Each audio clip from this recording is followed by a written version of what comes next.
ಇನ್ನು ಇದೆಲ್ಲದರ ಜೊತೆಗೆ ಈ ನೀರಿನ ಬಿಲ್ ಕೂಡ ಜಾಸ್ತಿ ಆಗುವಂಥ ಎಲ್ಲ ಲಕ್ಷಣಗಳು ಕಾಣ್ತಾ ಇವೆ. ಜಲಮಂಡಳಿ ನಷ್ಟದಲ್ಲಿದೆ, ಸಂಬಳ ಕೊಡೋಕ್ಕೂ ಕೂಡ ದುಡ್ಡಿಲ್ಲ. ಹೀಗಾಗಿ ಅನಿವಾರ್ಯವಾಗಿ ನಾವು ನೀರಿನ ದರವನ್ನು ಜಾಸ್ತಿ ಮಾಡ್ತೀವಿ ಅಂತ ಡಿ ಕೆ ಶಿವಕುಮಾರ್ ಹೇಳಿದ್ದಾರೆ. ದರದ್ದು ಸುಮಾರು 8-9 ವರ್ಷದಿಂದ ಪ್ರಸ್ತಾವನೆ ಇದೆ. 8-9 ವರ್ಷದ ಪ್ರಸ್ತಾವನೆ ಇದೆ.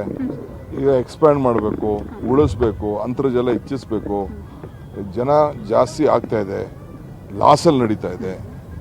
ಪವರ್ ಬಿಲ್ ಕಟ್ಟಕ್ಕೆ ದುಡ್ಡಿಲ್ಲ, ಸಂಬಳ ಕೊಡಕ್ಕೆ ದುಡ್ಡಿಲ್ಲ. ಹಿಂಗೆ ಮಾಡ್ಲಿಕ್ಕೆ ಸಾಧ್ಯ? ಸೊ ಅದಕ್ಕೆ ಬೇರೆ ಏನೋ ಆಪ್ಷನ್ಸ್ ಇಲ್ಲ. ಅದನ್ನು ನೋಡಿ ಎಲ್ಲರಿಗೂ ಮಾಡೋಕ್ಕಾಗಲ್ಲ. ಕೆಲವು ಸೆಕ್ಷನ್ ಅವ್ರಿಗೆ ಕೆಲವು ನೀರನ್ನು ನಾವು ಜಾಸ್ತಿ ಮಾಡಲೇಬೇಕು. ಅದನ್ನ ತೀರ್ಮಾನ ಇಲ್ಲ.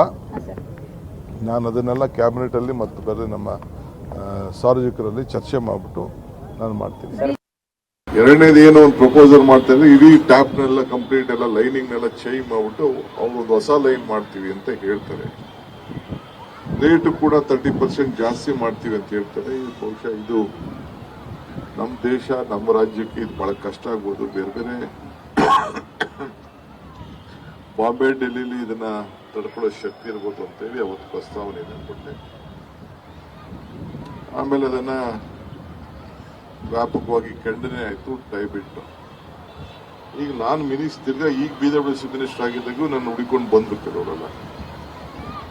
ನಾನು ಹೇಳಿದೆ ಪವರ್ ಡಿಪಾರ್ಟ್ಮೆಂಟ್ ಅಲ್ಲೂ ಕೂಡ ಇದೇ ಬಂತಪ್ಪ. ಬೇರೆ ಬಾಂಬೆ, ಡೆಲ್ಲಿಲೆಲ್ಲ ಅದಾನಿ ಕಂಪ್ನಿ, ಬೇರೆ ಬೇರೆ ಕಂಪ್ನಿ ಎಲ್ಲ ತಗೊಂಡು ಪವರ್ ಡಿಸ್ಟ್ರಿಬ್ಯೂಷನ್ ಮಾಡ್ತಾ ಇದ್ದಾರೆ. ಇದೆಲ್ಲ ನನ್ನ ಕೈಯಲ್ಲಿ ಆಗಲ್ಲ, ನಾನೇ ಅವ್ರಿಗೂ ಇದೆಲ್ಲ ಆಗಲ್ಲ, ಸುಮ್ಮನೆ ಬಿಟ್ಬಿಡಿ, ನೀವು ಸುದ್ದಿಗೆ ಬರಕ್ಕೆ ಹೋಗ್ಬಿಡಿ ಅಂತ ಹೇಳಿ 13 ವರ್ಷದಿಂದನೂ 12 ವರ್ಷದಿಂದನೂ ರೇಟೇ ಏರ್ಸಿಲ್ಲ, ನನಗೂ ಮ್ಯಾನೇಜ್ ಮಾಡ್ತಾ ಇದ್ದೀರ.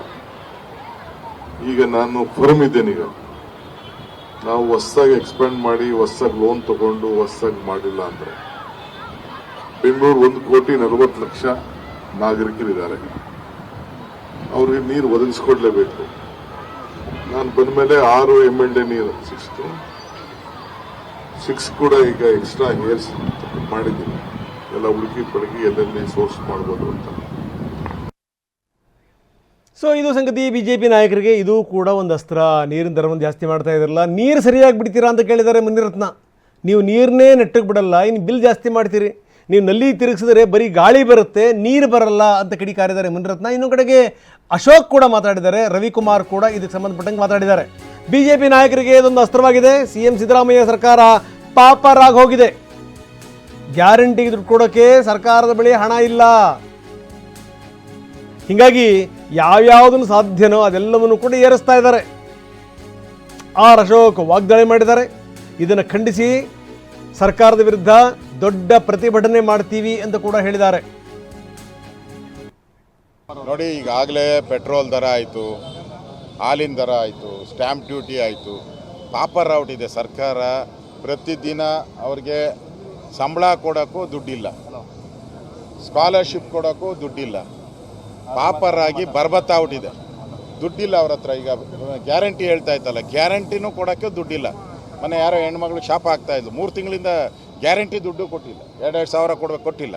ಅಂದರೆ ಪಾಪರ್ ಔಟ್ ಇದ್ದಾರಲ್ಲ, ಆ ಪಾಪರ್ ಆಗಿರೋದೊಂದು ಎಸ್ಕೇಪ್ ಆಗೋಕ್ಕೆ ದಾರಿ ಇಲ್ಲ. ಈಗ ಡೆಲ್ಲಿಯವ್ರು ಏನು ಹೇಳ್ತಾ ಇದ್ದಾರೆ, ನೀನು 5 ಗ್ಯಾರಂಟಿಯನ್ನು ನಾವು ವಾಪಸ್ ತೆಗೆದುಬಿಟ್ರೆ ಇಡೀ ದೇಶದಲ್ಲಿ ನಮ್ಗೆ ತೊಂದರೆ ಆಗ್ತೈತೆ. ಅದಕ್ಕೆ ನೀವು ಪಾಪರ್ ಆದರೂ ಸರಿ, ಕರ್ನಾಟಕ ಪಾಪರ್ ಆಗಿ ಹಾಳಾದರೂ ಸರಿ, ನಮ್ಮ ದೇಶದಲ್ಲಿ ಕಾಂಗ್ರೆಸ್ಗೆ ಅವಮಾನ ಆಗಬಾರ್ದು ಅಂತ ಅವರು ಕಂಟಿನ್ಯೂ ಮಾಡಿ ಅಂತವ್ರು. ಇಲ್ಲಿ ಕಂಟಿನ್ಯೂ ಮಾಡೋಕ್ಕೆ ಹೋದರೆ ದುಡ್ಡಿಲ್ಲ. ಅದಕ್ಕೆ ನೀರಿನ ಬೆಲೆ, ಇವಾಗ ಬೆಂಗಳೂರಲ್ಲಿ ನೀರಿನ ಬೆಲೆ ಏರಿಕೆ ಮಾಡುವಂಥದ್ದು ದೊಡ್ಡ ಅಪರಾಧ. ಅದರ ವಿರುದ್ಧನೂ ಕೂಡ BJP ಹೋರಾಟವನ್ನು ನಾವು ಮಾಡ್ತೇವೆ. ರೀ, ಕಾಂಗ್ರೆಸ್ ಪಾರ್ಟಿ ಹಾಳಾಗೋಗ್ಬಿಟ್ಟಿದೆ. ಈಗ ಇಷ್ಟೆಲ್ಲ ಸ್ಕ್ಯಾಂಡಲ್ ಆಗಿ ಎಲ್ಲ ಜನ ಬೈದರು, ಅವ್ರು ನಾನು ರಾಜೀನಾಮೆ ಕೊಡಲ್ಲ ಅಂತಾರೆ. DK ಶಿವಕುಮಾರ್ ಯಾರೇ ಬೈದರು ನಾನು ಏರಿಕೆಯನ್ನು ಬಿಡಲ್ಲ ಅಂತಾರೆ. ಅವ್ರ ಸರ್ಕಾರ ಇನ್ನು ಇರಲ್ಲ ಅನ್ನೋದು ಗ್ಯಾರಂಟಿ ಔಟಿದೆ. ಅವ್ರ ಸರ್ಕಾರ ಗ್ಯಾರಂಟಿ ಇಲ್ಲ. ಗ್ಯಾರಂಟಿ ಇಲ್ಲದ ಸರ್ಕಾರ ಏನು ಬೇಕೋ ಮನಸ್ಸೋ ಇಚ್ಛೆ ಮಾಡ್ತಾಯಿದ್ದಾರೆ, ತೊಗಲಕ್ಕೆ ದರ್ಬಾರ್ ಮಾಡ್ತಾಯಿದ್ದಾರೆ. ನಾವಂತೂ ಹೋರಾಟವನ್ನು ಮಾಡ್ತೀರಿ.